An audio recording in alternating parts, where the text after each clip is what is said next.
part of government of India for investigating genetic diversity and adaptation in local species. So Dr. Rakesh, you have to. Thank you. Thank you for a wonderful introduction, ma'am. And good afternoon to everyone. And I must thank the organizers for giving me the opportunity to share my work in this august platform. This place holds special place in my heart because in this very department of geology, my mentors have worked, like late Professor Lalji Singh, late Professor Tikaram Sharma, and now my beloved mentor, Professor Ganesha Chobe, is here. Thank you. Today I'll be talking about the Indian Himalayan and adjoining population. I'll be giving you a brief about their genetic affinities and some of the traits which are more prevalent in them. So, as you are aware that modern human arose in Africa around 200,000 years ago, and initially there were two important migrations, one through southern coastal route and later on around 45,000 years ago through the land route. Here now we can understand that the Indian subcontinent has played a major role for human migration. When we talk about India, India is very diverse country. Okay, the human diversity in India is next to Africa. So the diversity in Indian population exists in terms of landscape they occupy, the language they speak, the social structure they are in, dress and food habit, marriage practices, physical appearances, and genetic architecture. Now, just to see the genetic structure of India, this will give you a glimpse. This is quite old slide. However, from here you can make out that the Indian population is quite diverse with respect to the Europeans or the Chinese. Here you can see the Indian population is quite dispersed, and you see Europeans, they are very tightly clustered, and Chinese also, they are very tightly clustered. That means among us in India, there exists some genetic variation. We are not a simple gene pool. We are quite a heterogeneous gene pool. Now, when you see the representation like this in the high density marker system study, the Himalayan people is quite lessly represented. So we took the work and tried to study the Indian Himalayan and adjoining population, especially the tribal people, while sampling in order to get quite the exact or the homogeneous picture. We avoided those samples which has the admixture of at least within the 3 generations. By this, what we can have is we are trying to get more or less the homogeneous genetic structure of those tribal populations. So we included the Changpa. They are mostly scattered in the northern Ladakh. They practice transhumance traditionally, raise yaks. Their yaks are quite famous for pashmina wool. Bhutia, they are also very famous for the ethno-medicine they practice, and they are also scattered in the places like Sikkim, Darjeeling, and Uttarakhand. They also have the history of the cattle herding or having some the transhumance practice. Sherpa, beside Nepal, you will find Sherpa people living in Sikkim, Darjeeling, and the Sherpas are quite robust in their body physiology to live in high altitude. The evidence for this you can get everywhere, like in every mountaineering quest for the high altitude, you'll find Sherpas assisting as guides or as porters.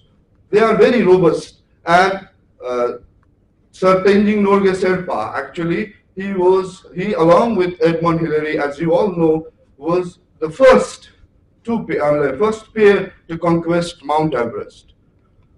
We have included Limbu. They are ethnic tribal population scattered in like Sikkim, Darjeeling, and some of the northeast states of India.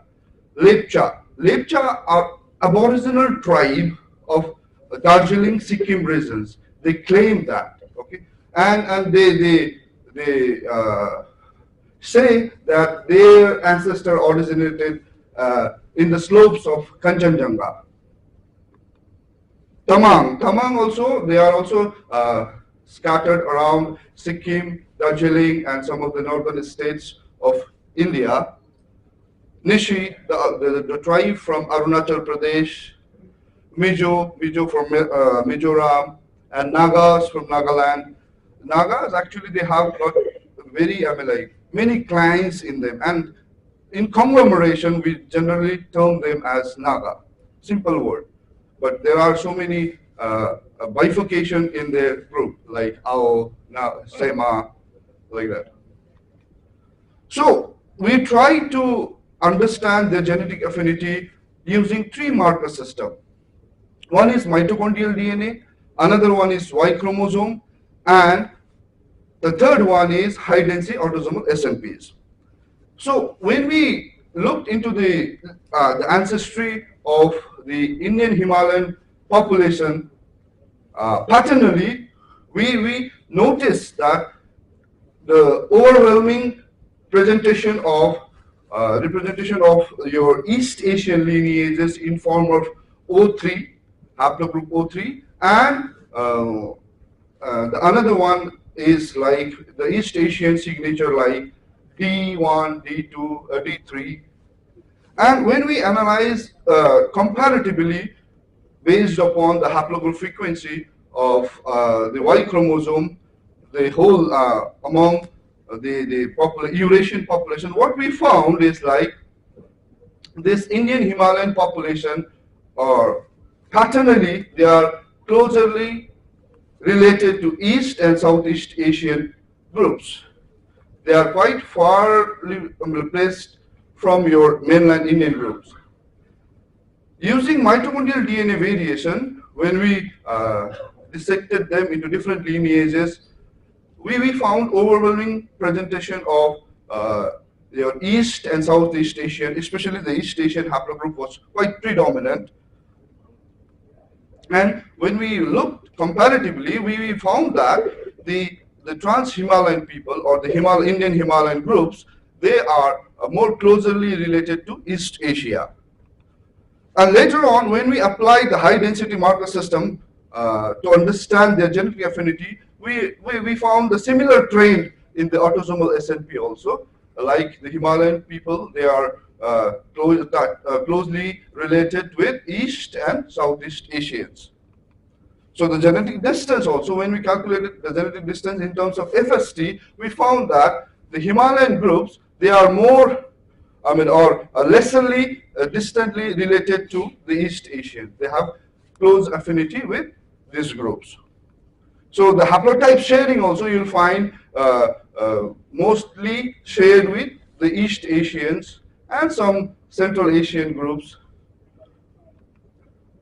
And these are the proportion of your East Asian ancestry among our Himalayan population. So now what we can say is that the Indian Himalayan region is mostly influenced, or the gene flow took place mostly from East Asia, Southeast Asia, and quite with lower frequency from Central Asia, and very low frequency or very low intensity from your South Asia. So after this, what we tried to do was to look into some clinically important genetic loci, which was published earlier. As because they live in the Himalayan region, we try to understand whether the functioning of their heart or as because we know they are quite robust, right? So it needs efficient circulation. And earlier, previously, Dandapani has showed that the 25 base pair deletion in MYBPC3 gene cause sudden cardiac arrest after 40. Okay, we wanted to check this one, whether it is prevalent or not. And what we found was that it is quite absent in our group. This Changpa, they had this one. Maybe this is quite recent admixture with the neighboring population. And as because alcohol is quite regularly used in different cultural ceremony of the Himalayan groups, we try to understand whether they have got this signature of the loci which are earlier implicated to have association with alcoholism in our group. Here, actually, this EPHX1 gene is involved in the biotransformation process, okay? And the genotype in exon 3 of this mutation, there are especially two mutations are present in exon 1, exon 3 and exon 4. Combiningly, the genotype of these two loci determines the activity level of your EPHX1, okay? So, according to this, it has been divided into your intermediate activity, low activity, or the high activity groups. We wanted to see what may be the prevalence of the EPHS1 activity in our the Himalayan population.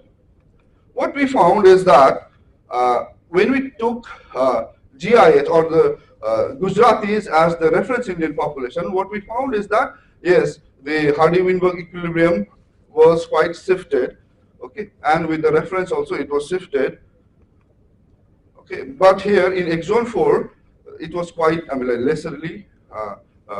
The scenario was quite different than exon 3. And when we categorize these genotypes, according to the activity level, we found that the Himalayan group, the prevalence of low activity, the group prevalent in our population.